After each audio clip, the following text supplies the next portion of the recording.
So let's go ahead and get that question back up here. So Jam Cool, that's a cool name. Jam Cool asks, how do you know when the book of Revelation is referring to things of the past, the present, or the future? Well, my friend Jam Cool, I love that you're interested in the book of Revelation. That is by far one of my favorite books of the Bible. I love Daniel and Revelation. I love prophecy. And I think that it's really important when you look at prophecy to really know the rest of the Bible, because honestly, when it comes to the book of Revelation, you have to know the Old Testament in order to interpret things in the book of Revelation.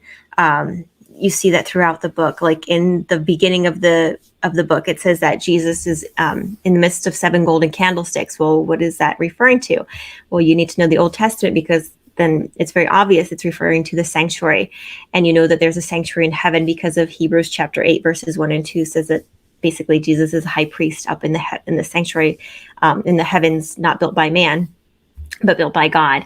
And so there's all sorts of things in the book of Revelation that you just kind of have to understand in order to base, where the timeline is. Because the thing with the book of Revelation is it is not written in chronological order.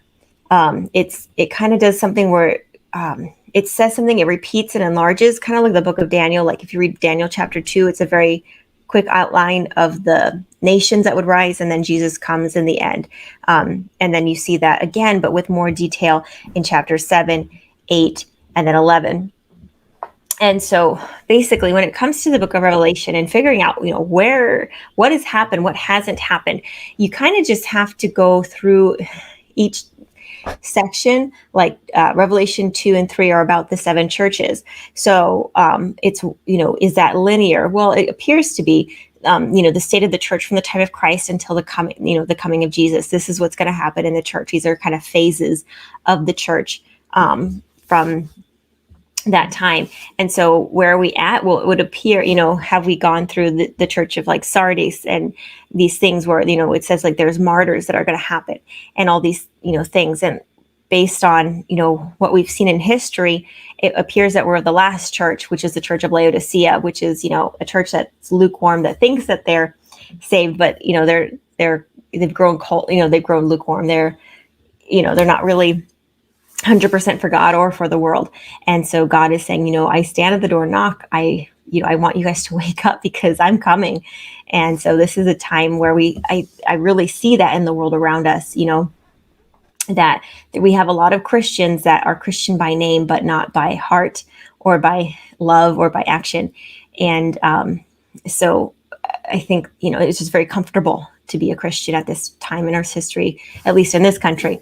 And we kind of need to either get hot for God or just get out of the way and let the gospel be, shown in the proper light it should be.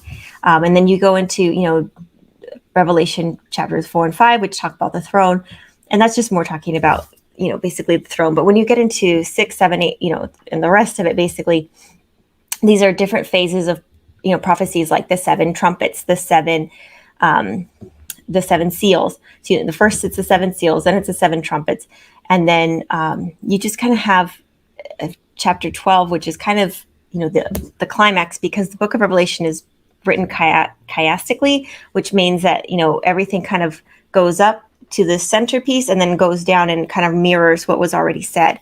And so when it talks about, chapter 12, that's an event that's already happened because there was already war in heaven. Trying to think how to. Well, should we put up that second related question, since you're kind of touching on that too?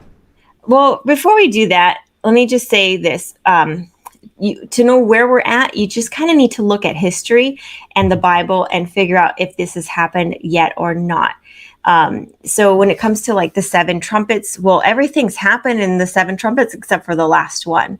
When it comes to the 7 seals, the 6th seal has already opened. We're actually at the time of the 7th seal because everything else before it has occurred. And almost consistently, whenever there's 7 things, usually somewhere around that 6 or 7 is is the build up to the second coming of Christ, right? And then by the time you get to number 7, like Christ is showing up, right? Exactly. And, when you look at Revelation 13 talking about the mark of the beast, you kind of need to look at, has this occurred? And there are some things in Revelation 13 that have happened, and there's some things that haven't. And I'd say that's kind of like the epitome of where we're at as far as the book of Revelation, is we're kind of in the middle of Revelation 13, where there has been, this religious power that has persecuted God's people. And in the future, we'll have, a national or an enforced line of worship where if you don't worship this thing, it'll be on a worldwide scale where if you don't worship the way it says to worship, that will be the death penalty, and that will be the last test of God's people. And you see God's true people in Revelation 14 as far as the 144,000. I don't think we've seen that yet. And then the rest of the chapter kind of goes into the judgment, and that has not happened to a full extent yet. We haven't gone to heaven yet, like it says in chapters 21 and 22. So if you want to get more detail, I would say a really great book to read would be the book called Daniel and Revelation. It's by an author named Uriah Smith. You can actually get a free copy online if you just look at that, Daniel and Revelation by Uriah Smith. And it would go into detail as far as all the prophecies and all the meanings of things and kind of where we're at in Earth's history. It was written about 100 years ago, so some things might be you could apply it to today, but it's pretty accurate, and I'd say it's a really good read.